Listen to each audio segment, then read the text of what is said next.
안녕하세요. 절대값TV의 명품PD 한PD입니다. 자, 우리는 지금 어느 지점에 있는가 한번 봐야 되겠죠. 자, 우리 부동산 상승 사이클에 지금 한 8년째인가요? 자, 우리는 지금 상승 사이클에 어느 지점에 있는가 한번 고민을 해야 돼요. 제 개인적으로 생각할 때는 앞으로 뭐 1년, 뭐 2년, 뭐 그렇게 더 상승을 할 거라고는 보는데 어느 정도 가격은 이제 거의 고점에 어깨 단계 남아서 어깨 단계에서 이제 꼭지로 가는 어떤 그 정점, 자, 버블 구간이 아닌가. 뭐 여기서 더 상승을 하면 버블이죠. 버블이라고 봐야 돼요. 지금도 사실은 버블이에요. 버블인데 우리 어떤 그 경제에 비해서 버블인데 빠질 기미가 별로 안 보인다는 게 문제죠. 그러니까 버블이 만들어지겠죠. 자, 요즘 그 이제 양도세 그 보유세, 종부세, 자, 그것으로 인해서 이제 뭐 금매물이 조금 거래가 되지만 또 대부분의 전문가들은 또 얘기를 하잖아요. 그 6월 이후에 어떤 시장이 폭등이 오는 게 아닌가 또 걱정을 하고 있어요. 대부분의 전문가들이. 왜냐하면 부동산 전문가들이라는 사람들은 공급이 중요하거든요. 근데 공급이 시장의 공급 물량은 적고 유통 물량이 적은 게 보이니까. 자, 그리고 실제로 또 그 공급이 모자라는 그 강남의 재개발, 재건축. 자, 그쪽 지역에서는 벌써 규제 완화를 놓고서 가격이 또 급등하는 양상을 보여주고 있잖아요. 그런 징조가 또 보이는 거야. 자, 그런데 우리가 이제 이 버블 구간으로 달려가면서 한번 생각을 해봐야 돼요. 지금까지 벌어졌던 상황들이 익숙한 거죠. 굉장히 이제 익숙해졌어요. 8년 동안의 어떤 시장에 우리는 익숙해졌는데 시계를 8년 전으로 되돌려서 볼 때는 과연 이게 익숙한 풍경인가, 낯설은 풍경이 혹시 아닌가, 어떤 낯설었던 것이 익숙해져 갔던 거죠. 한번 거리를 두고 한번 우리가 이 시장을 바라보자. 라는 관점에서 제가 한번 이 프로그램을 만들어 본 거예요. 우리가 지금 8년 과정 통해서 처음 3, 4년 동안은 익숙하지 않았어요. 너무 가격이 급등하니까. 그렇지만 그게 이제 4년에서 8년째 오면서 익숙해져 버린 거야. 자, 그 익숙해져 버린 과정 속에서 바로 이제 급등이 나오면 그게 버블이 되는 거예요. 이게 주식하고도 똑같아요. 주식도 우리가 기술주들 예전에 1998년, 2000년대에 IT 버블 때, 자, 그때 어떻게 했어요? 막 그냥 100배, 몇백 배 오른 주식들 많았잖아요. 몇십 배, 몇백 배. 자, 그때 기업의 이윤이나 가치는 생각 안 하고 미래에 대해서만 생각하고 미래의 이익까지 땡겨와서 올렸잖아요. 이제 그게 가격이 다 다른 게 다 급등을 하다 보니까 그걸 당연하게 생각을 했던 거예요. 자, 그렇지 않은 것인가? 한번 시장을 거리를 두고 한번 살펴보자 이거예요. 지난해 우리가 익숙했던 과정들을 한번 복귀해 보면서 자, 그렇게 해서 한번 살펴보자는 거예요. 거리를 두고 볼 필요가 있다. 자, 왜 그러냐면 어차피 세상은 돌고 도는 거예요. 돌고 도는 거예요. 자, 집은 우상향을 하겠지만 언젠가는 계속 집이라는 것은 어떤 그 특정한 입지에다가 공급을 해서 특정한 입지는 게 공급이 되는 어떤 그런 지대가 아니니까 집값은 우상향하지만 너무 버블이 많이 끼면 어떤 그 우상향하는 그 그래프의 기준점에서 너무 많이 벗어났다, 위로 상단으로 벗어났다. 자, 그러면 조정을 받을 수 있는 거예요. 그리고 예를 들어서 금융 위기가 왔다, 어떤 경제 위기가 왔다, 너무 빠졌다. 그럼 또 빠르게 복구하고, 자, 그런 균형점을 찾으면서 가는데 어떤 균형점을 잃을 시점도 왔다. 지금으로 봐서는 만약에 이제 또다시 여기서 폭등한다면 그것은 버블 구간으로 봐야 되는 거니까. 자, 그래서 지금 현재는 우리가 지금까지 익숙했던 것을 한번 낯설게 한번 보자. 자, 그런 시도로 제가 한번 제작을 해본 거예요. 이 신축 열풍이 이제 이번 상승 사이클에서 가장 컸는데 이 신축 열풍을 우리가 왜 그런가를 한번 보시면은 일단은 이 시장을 주도했던 20대, 30대, 40대 30대, 40대가 주도했다고 봐야 되겠죠. 아무래도 어떤 그 구매력이 있는 세대니까. 자, 이 사람들은 그래도 50대, 60대, 70대에 비해서는 이 아파트에 살았던 경험이 많은 사람들이에요. 저희 때만 해도 저희 어렸을 때 아파트에 살 수도 없는 거고, 제가 대학교 다닐 때도 아파트에 산다는 것은 쉬운 일이 아니었어요. 제가 결혼할 때도 아파트에 산다는 것도 쉬운 게 아니었어요. 자, 그런데 3, 40대는 안 그렇다는 거예요. 옛날에 그 구축 아파트에서 살던 세대이다 보니까 이제 신혼생활을 한다. 아니면 아파트를 갈아탄다. 40대가. 자, 그러면 이제 신축 아파트를 많이 원하겠죠. 자, 그리고 우리는 지금 여기 GDP 잘못됐는데 국민소득이 3만 불 시대예요. 3만 불. 자, 3만 불 시대다 보니까 이제 거의 선진국의 수준인데 생활의 주택에 대한 업그레이드에 대한 어떤 욕구가 생기겠죠. 자, 그러다 보니까 첨단 아파트, 스마트 아파트를 원한다. 자, 그러다 보니까 이제 신축의 수요가 터진 거죠. 자, 거기다가 이제 전국이 그런 얘기 터졌어요. 그리고 전국적으로 전국에 있는 광역시들이 많이 이 지역의 어떤 그 중심지가 재개발, 재건축이 되었어요. 자, 그건 이제 새로운 아파트에 대한 수요가 있었고, 거기 이제 빌라 단독에 사시는 분들이 다 아파트로 또 거주 이동을 하면서 아파트의 수요가 많아진 거예요.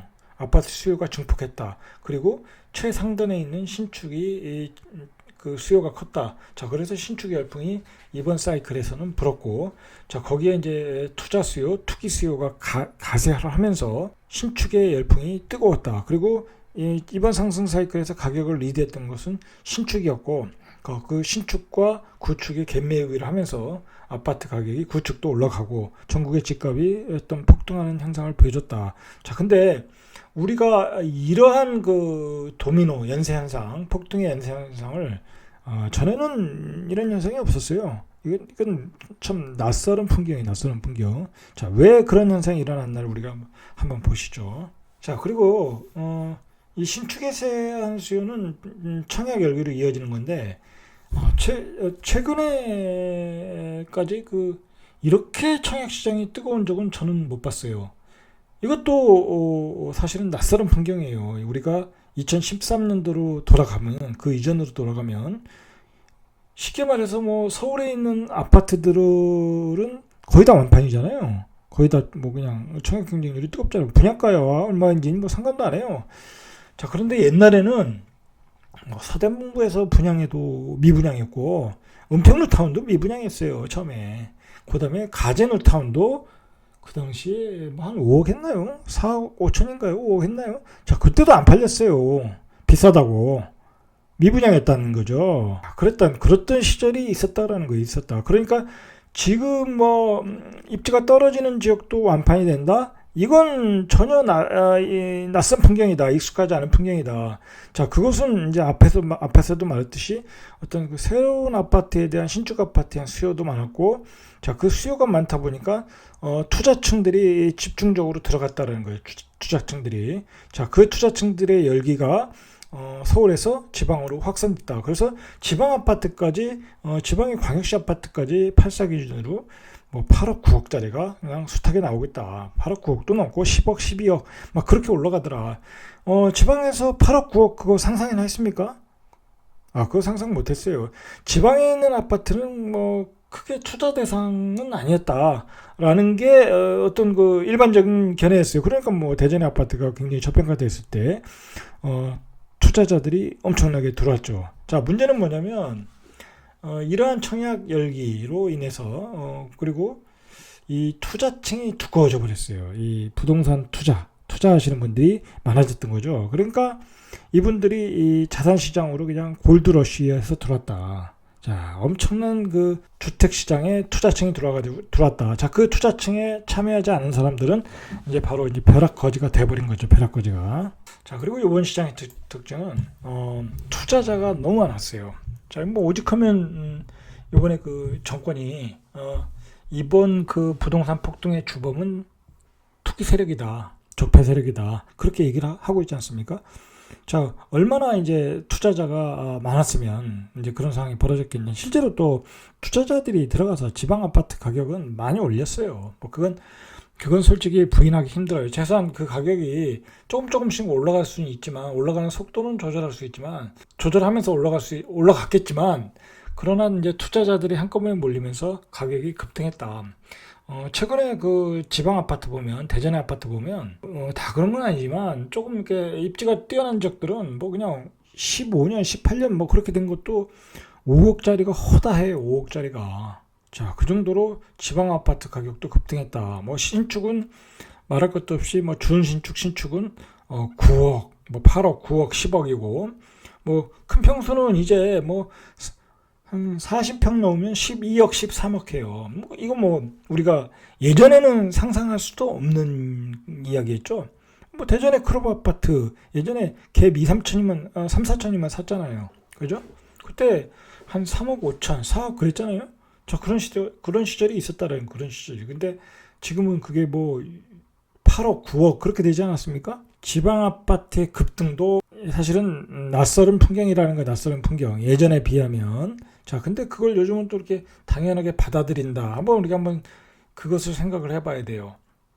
자, 오직하면은 그 시장에 얼마나 투자자가 많으면 이 갭 투자자가 직업인 친구들이 많아요. 갭 투자자가. 전문 투자자라고 그러죠. 저는 그래요. 이 갭 투자에 관해서도 뭐 그것을 직업으로 갖는다. 사실 매우 위험한 거, 위험한 것. 두 가지가 위험한 거예요. 첫째는 갭 투자라는 것은 부채로 자산을 늘리는 거잖아요. 내가 전세를 끼고 사는 건데 말 그대로 전세는 다 부채예요. 근데 역전세를 하나 걸린다. 하나, 둘, 뭐 몇 개 걸린다. 한꺼번에 걸린다. 한꺼번에 걸릴 수가 있잖아요. 지역에 따라. 자, 그러면 한꺼번에 걸리면 그 전세금액 보증금을 못 빼주면 그대로 그냥 날리는 거예요. 자, 그런 점이 위험한 거고. 자, 그리고 우리가 그것을 역전세가 일어나는 것을 어떻게 예측을 할 수가 없어요. 예측을 할 수가 없어. 그리고 전세입자들이 갑자기 들고 나가는 게 규칙적이질 않으니까 꽤 힘들 수 있는 거예요. 부동산은 전업 투자자가 쉽지 않은 게 한 번 사이클이 바뀌면 상승 사이클에서 하락 사이클로 바뀌면 오래 걸린다. 하락 사이클이 뭐 5년이 갈 수도 있고 6년이 갈 수도 있다. 자, 그러면 그때는 뭐하고 먹고 사느냐? 물론 옛날 같으면 이럴 수는 있어요. 그 지역에 서울이 먼저 뜨고 다음에 지방이 뜨고 뭐 그렇게 해서 이렇게 순환으로 돌아갈 수도 있는데 지금은 그러기도 쉽지 않아요. 뭐 전국이 동시에 다 떠버렸기 때문에. 자, 그리고 지금은 다주택자로 어떻게 투자를 늘릴 수가 없어요. 세금의 구조 자체도 어렵고 그다음에 양도세도 그렇고 뭐 다주택자의 의미가 하나도 없어요. 장점이 하나도 없다라는 거예요. 장점이. 그런 상황에서 갭 투자로서 직업은 내가 보기엔 쉽지 않다. 지금은 앞으로 부동산 투자에 있어서 갭 투자보다는 어떤 그 똘똘한 채로 이제 승부를 걸어야 되는 타임이 아닌가. 뭐 저는 그렇게 생각합니다. 어쨌든 그 이번 시장에 이 갭 투자가 많아졌던 것은 바로 이제 그 SNS 그리고 각종 부동산 정보에 뭐 아실, 뭐 호갱노노, 뭐 밸류앱 여러 가지 있지 않습니까? 그런 그 디지털 그 정보 웹이 받쳐줬고, 그다음에 이제 그 인터넷 그 환경이 좋아지다 보니까 뭐 요즘은 부동산 온라인 강의도 있고 그런 그 단톡방 뭐 그런 그 인터넷상에서의 어떤 그 커뮤니티 또는 교류로 인해서 뭐랄까요 정보의 교환의 양과 속도가 굉장히 빨라졌어요. 그러다 보니까 시장에 많은 투자자들이 그 정보를 듣고 들어오는 거예요. 이번에도 나왔지만 그 LH 직원도 일타 강사가 되고, 자, 그리고 뭐 초등학교 선생님도 강사가 돼서 논란이 됐고, 그냥 부동산 전문가가 쏟아져 나온 거예요. 쏟아져 나왔다. 뭐 저도 그렇게 됐지 않습니까? 블로그에 글 쓰면, 그리고 나름대로 인사이트가 있으면 강사가 되고, 또 그것을 또 잘 정리해서 하면 또 부동산 전문가 강사가 되는 거예요. 요번에 보면 그 강사 이게 부동산이라는 게 또 특징이 뭐냐면 뭐 초보자라고 해도 한 사이클 잘만 타면은 그냥 수십억 버는 게 또 그렇게 어렵지 않아요. 그러면 또 수십억 또 성과를 내면 그 경험을 가지고 또 강사가 되는 거야. 그러니까 얼마나 많은 강사가 많이 나왔습니까? 물론 이제 그 사이클이 끝나면 어느 순간에 그 강사님들이 다 사라져요. 왜 사라지냐? 자, 그것은 또 이게 이유가 있어요. 뭐 거기까지 나가면 복잡하고. 자, 그래서 오직하면 이제 나중에는 이제 이렇게 갭 투자가 전문화되다 보니까 이 법인들까지 만들어지는 거예요. 법인들까지. 이게 또 유행이었잖아요. 이제 자기 명의만 가지고는 한계가 있고 세금도 중과세를 너무 많고 그러니까 법인은 또 이 양도세에서 약간의 장점이 있어요. 또 비용을 세금 처리할 수도 있고 하니까. 자, 그래서 법인들이 시장을 많이 교란시켰어요. 뭐 그냥 수십 채씩 한 번에 들어가서 사가지고 그 단타로 치고 나오고 막 그랬잖아요. 그러니까 정부가 부랴부랴 뒤늦게 법인들 그 종부세를 그 공제를 안 해주고 뭐 엄청나게 종부세를 부과했죠. 그래서 요즘 법인들이 물건을 팔기 바쁘잖아요. 그래도 아직도 법인들 가지고 하는 사람들이 있어요. 자, 이런 그 시장에 투자자가 많아지고 갭 투자가 많아지고 법인들까지 가세르면서 벌어졌던 사건이 바로 수원 청주 사건이에요. 그 수원에서 뭐 그 대규모 물량들이 거래되고 뭐 그래서 수원의 집값이 폭등해서 정부가 부랴부랴 투기과열지구 조정지구를 지정했고 청주에서도 마찬가지였고 자 이렇게 됐다는 거죠. 그러니까 그래서 이런 투자자가 많아지면서 시장에 서울 찍고 경기도 수원 찍고 청주 찍고 대전 찍고 뭐 부산 찍고 정신없이 돌아갔어요. 자 그런 시장이었다. 자 그런데 우리가 이런 시장도 역시 익숙하지 않은 풍경이다라는 거, 익숙하지 않은 풍경이다. 낯설은 풍경이라는 거, 낯설은 풍경. 자 그런 거에 대해서 이제 정부가 투기 세력이라고 규정을 하고 여러 가지 이제 그 세금 제도를 바꾸고 자 그러면서 이제 어느 정도 진정은 됐어요. 지금 뭐 어떻게 개수를 늘려가지고 투자를 하기가 어렵잖아요. 세금 폭탄 나오니까 이번에도 그 익숙하지 않은 풍경, 낯설은 풍경이 뭐냐면 이 끝도 없는 상승 사이클이야. 이거 정말 그 2013년도부터 2021년도까지 이게 뭐 도대체가 강남 아파트 2배 올라도 계속 오르고 평당 1억이 됐는데도 계속 오르고 그 다음에 뭐 80억까지 찍었는데 평당 1억이라는 얘기죠. 자 이렇게 찍었는데 이게 이해가 안 되는 거죠. 이해가 안 되는 거예요. 자 이렇게 끝도 없는 상승 사이클. 그러니까 중간에 얼마나 많은 그 폭락론자들이 나왔어요. 유튜브에서도 뭐 라이트하우스라든지 쇼킹 부동산, 그다음에 그 NL 이광수 NL도 그렇고 얼마나 그 많은 폭락론자들이 나와서 그 얘기를 했겠어요. 이건 뭐 너무 많이 올랐으니까 폭락한다. 뭐 그런 사람들이 그런 얘기를 할 만도 해요. 그만큼 비상식적으로 아주 낯설게 가격이 폭등했다라는 거예요. 자, 그 가격이 폭등은 몇 가지 이유가 있어요. 몇 가지 이유가 있다. 이 저금리의 유동성이라는 거죠. 금리가 너무 낮았고 유동성이 풍부했다. 그리고 또 그 사이에 우리의 경제 기반이 좋았어요. 우리가 수출이 잘 되니까 수출이 잘 되잖아요. 우리나라는 세계 10대 강국이고. 자 그러니까 달러가 들어와서 시중에 현금의 유동성이 더 풍부했던 거예요. 자 그리고 어떻게 보면 이 끝도 없는 상승 사이클을 막을 수 있는 것은 공급의 폭탄이에요. 공급의 폭탄을 부어서 그걸 막아야 되는데 정부가 반대로 규제 폭탄을 내린 거야. 25개의 규제 폭탄. 자, 그렇게 규제를 내리니까 투자자들이 계속 옮겨 다니는 거예요. 풍선 효과로. 자, 그러니까 전국 지방이 모두 다 불장이 돼버리는. 자, 이게 문제가 뭐냐면 스노우볼이 빅볼이 되는 거야. 그러면 그 빅볼을 가지고 또 서울로 올라오는 거야. 그러면 그때 또 규제를 해. 그러면 이제 다 팔고 강남으로 또 뛰어드는 거예요. 그러니까 강남의 집값이 또 올라가는 거예요. 자, 그러니까 결국은 공급 폭탄을 내렸어야 되는데 규제 폭탄으로 내리다 보니까 계속 끝도 없는 상승 사이클. 그럼 강남이 오르면 강남이 오르니까 잠실도 올라야 되겠죠. 그런 식으로 되는 거야. 잠실 오르니까 마영성이 올라가야 되겠네. 마영성이 오르니까 역세권 아파트들이 올라가야 되겠네. 이제 그런 식으로 계속 그 순환을 하면서 올라가더라는 거예요. 자, 이게 또 얼마나 이 어떤 그 투자 열기가 이번에 뜨거웠냐면 아주 면 단위 아파트까지 싹쓸이 하더라는 거예요. 면 단위. 조그만 군 단위, 면 단위 아파트까지 싹쓸이 하더라. 세종시 같은 경우에 그랬잖아요. 세종시 같은 경우에 세종시에 어떤 섹터가 있고 세종시에 면 단위가 있지 않습니까? 그런 아파트까지 싹쓸이 하더라는 거예요.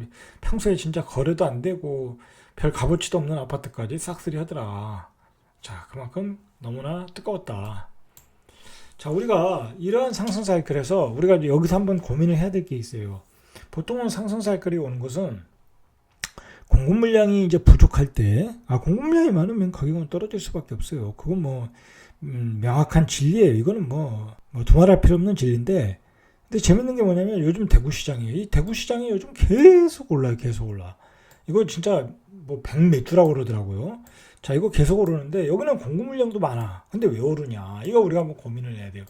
자, 이게 뭐냐면 빌라 사는 사람이 구축 아파트 가고, 구축 아파트 사는 사람이 신축 아파트 가고, 그 신축 아파트에 사는 사람이 또 수성구로 들어가고, 자, 이렇게 계속 상향 이동을 해서 그래요. 우리의 생활이 업그레이드 되니까. 자, 그러니까 결국은 구축 아파트, 빌라, 입지가 별로 안 좋은 빌라. 자, 그런 아파트들은 공실이 되는 거예요, 결국은. 자, 지금 이렇게 끝도 없는 상승이라는 건 결국은 아파트에 대한 수요가 많아서 그런 게 아닌가. 이제 우리가 뭐 그렇게 생각을 해볼 수가 있는 거예요. 이게 나는 지금 아파트에 살고 있지만 뭐 아파트에 사는 걸 당연하게 생각하지만 예전에는 안 그랬잖아요, 예전엔.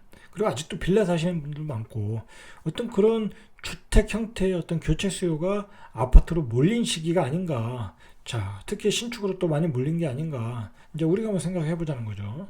자, 요즘 익숙한 그 풍경 중 하나가 규제 폭탄, 세금 폭탄이에요. 이거 익숙하지 않은 거예요, 사실. 이것도 낯선 풍경이에요. 세상에 지금까지 이 정권 내내 25번째, 6번째인지 7번째인지 모르겠는데 하여튼 25번째 이 대책이 나온 적이 있었냐 이거예요. 없었다 이거야. 이런 적이 없었잖아요. 자, 그리고 그걸 내놓은 대책들은 다 불명예 제대야. 불명예 제대.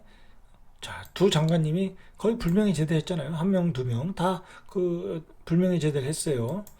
자, 그리고 그걸 기획했던 그 청와대 수석들, 뭐, 이런 분들도 내로남불로 다 제대야. 불명예 제대야. 참, 이게 말이 되냐, 이게 말이 되냐. 자, 이 대책은 내놨는데, 그걸 대책을 내놓은 사람들은 다 불명예 제대를 했다. 자신이 만든 덫에 뭐 자신이 걸려서 나갔다고 해야 되겠죠. 이렇게 규제를 때려서, 세금 폭탄을 때려서 집값을 잡으려는 게 목표였는데, 결국은 규제로 인해서 시장 유통 물량을 감소시키다 보니까 집값이 폭등하는 원인이 되겠다. 특히 뭐 임대사업자를 딱 만들어 놓으니까 물량이 다 들어갔죠. 그 다음에 중과세를 적용하니까 시장에 물건을 내놓을 수도 없고 시장에 물건이 없죠. 또 거기다가 신축 아파트는 또 실입주조건을 걸으니까 전매제한을 걸으니까 또 나올 물량도 없죠. 자, 그러니까 이러한 통제 경제는 우리 시장에 과거에 이러한 강한 이런 시장은 없었다 이거예요. 노무현 정부에서도 이렇게까지는 안 했다는 거예요. 이렇게까지는 안 했다. 그러니까 부동산 거래 자체가 불로소득을 만드는 어떤 그 자산 시장이다라고 생각을 하니까 거래 자체를 죽여야 된다. 자, 그런데 그 시장이 그렇게 해서 잡히느냐? 안 잡혔다라는 거야, 안 잡혔다. 시장의 돈들은 이익을 추구하기 때문에 그 이익을 쫓아가는 거예요. 뭐, 그러니까 요즘에 뭐 말도 안 되는 거 오피스텔도 올라가고, 뭐 말도 안 되는 오피스텔도 올라가고, 그리고 아파트 텔도 올라가고, 그냥 주거의 형태만 지고 입지만 좋으면 다 올라가는 거야. 자, 이런 상황이 됐다는 거야. 이런 상황이 과거에는 없었다. 절대 없었다. 이게 이런 상황이 올 수가 없었다라는 거예요. 그러니까 우리가 지금 과거에는 없었던 이러한 낯선 풍경들을 한번 생각을 해봐야 돼요. 이 후유증이 언젠가는 올 것이라는 거예요. 올 것이다. 이 복잡한 세금 구조, 세금 폭탄은 결국 조세 저항으로 오지 않습니까? 그 조세 저항이 결국 선거에서 나타났고, 그래서 지금의 여당은 선거에서 졌고, 그렇게 되지 않았습니까? 지금까지 우리 우리 역사를 봐서 부동산이 이렇게 정권을 흔든 적이 있었나요? 딱 한 번 있었어요. 노무현 정부 때 2006년도에 집값이 폭등해가지고 그것의 원인도 있었죠. 그래서 경제도 침체하고 2008년 금융위기도 오고 그 노무현 정부 때도 결국은 데미지를 줬어요. 이 부동산이라는 게. 뭐 근데 그때도 그런 규제 일변도의 정책을 피다 보니까 이제 그대로 그게 이번에 리바이벌이 된 것 같아요. 리바이벌이. 그래서 이번 선거에서도 서울시장, 뭐 부산 보궐선거에서도 어떤 지게 된 원인이라고 뭐 분석을 하고 있지 않습니까? 자, 그런데 이제 원인이 뭐냐면 결국은 이 부동산이 민생을 흔들어 버렸다는 거예요. 부동산. 자, 그래서 이번 선거의 그 핵심 키워드가 부동산 민심 폭발이지 않겠습니까? 민생을 뒤흔들어 버렸다는 건 뭐 전세 가격이 폭등을 하니까 뭐 그 폭등한 전세 가격을 어떻게 맞추겠습니까? 일반 서민이. 그리고 20대, 30대들은 집을 살 수가 없는 가격으로 가버렸어요. 여러분 지금 서울의 집값이 이건 정말 제가 봐도 정도가 서울이 아니라 뭐 전국 전부 다 그렇죠. 전부 다 그런데 너무 많이 올랐어요. 너무 많이 올랐다. 올라도 너무 많이 올랐다. 과연 지금 투자를 안 한 사람들이 정상적으로 직장을 다니면서 돈을 모아서 집을 산다? 그건 제가 보기엔 불가능해요. 불가능해. 내가 주식을 투자해서 돈을 벌어서 집을 사든지, 아니면 비트코인을 투자해서 사든지, 아니면 갭 투자를 해서 집을 사든지, 그 방법밖에 없어요. 자, 그만큼 이 부동산 민심이 이번에 폭발했다. 자, 근데 이게 문제는 뭐냐면 계속 정권을 흔들고 있는데, 이게 대선에서도 부동산 문제가 핵심 화두가 되어 가고 있다라는 거예요. 되어 가고 있다. 자, 그럴 수밖에 없어요. 자, 두 개의 정권을 지금 흔들고 있어요. 문재인 정부와 노무현 정부. 자, 그것은 좌파의 정책과 정치 철학과 관련이 있는 거예요. 부동산을 정치로 보는 어떤 시각 때문에 어쩔 수 없는 거야. 이거 만약에 나중에 좌파가 또 정권을 잡아서 또 그런다. 다음에 대선에 이겨서 또 정권을 잡아서 또 부동산을 정치 프레임으로 본다. 그러면 그때는 똑같은 현상이 일어날 수밖에 없어요. 시장에 물량이 없는데 어떻게 가격이 안 뛰겠냐고요. 그 주거라는 것은, 주택이라는 것은 말 그대로 내가 꼭 살아야 되는 필수제잖아요. 꼭 사야 되는 거잖아요. 뭐 이렇게 뭐라 그럴까, 사치품이 아니잖아요. 안 사도 괜찮은 그런 사치품이 아니란 말이에요. 그러니까 시장의 다주택자들을 통해서 아파트를 공급을 안 해주면, 예를 들어서 미분양 나면 다주택자들이 사가지고 전세를 끼워서 내놓지 않습니까? 사지 않습니까? 그렇게 이제 투자 개념으로 하는데, 자, 그렇게 안 하면 시장에 공급이 모자르면 결국은 전세 가격은 폭등할 수밖에 없다. 전세 가격이 폭등하면 집값은 다시 올라가겠죠.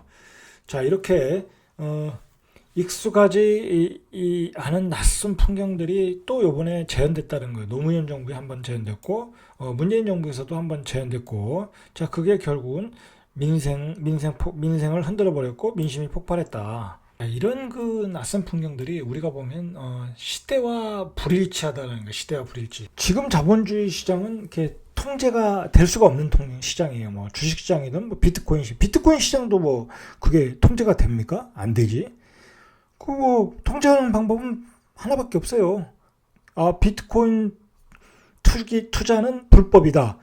비트코인은 화폐로서 인정을 못하겠다라고 선언을 해버리면 되는데, 자, 그러지도 못하잖아요. 자본주의에서 통제. 자, 그런데 그것보다 더한 통제를 부동산에 하고 있는 거예요. 사실은 시중에 유통을 못 시키게 그냥 중과세를 때려버린다든지 전매 제한을 놓는다든지, 그 다음에 임대차 보호 3법을 해서 어떤 그 전세 가격이 폭등하는 원인을 만든다든지, 다주택자들이 집을 못 사는 구조로 만든다든지, 자, 그게 시장을 통제하는 거다. 이 시중의 부동산에 대한 시장의 통제는 굉장한 부작용을 만드는 거예요. 굉장한 부작용을. 그러니까 이 자본주의 경제는 어떤 자유주의 경제잖아요. 이게 자율적으로 돌아가서 수요와 공급이 시장에서 이렇게 밸런스를 맞춰가면서 가격이 조정이 되면서 그렇게 굴러가야 되는데, 절대로 통제하지 말아야 될 시장을 통제하다 보니까 시장이 괴물이 돼서 우리가 익숙하지 않은 처음 보는 시장이 오게 되는 거예요.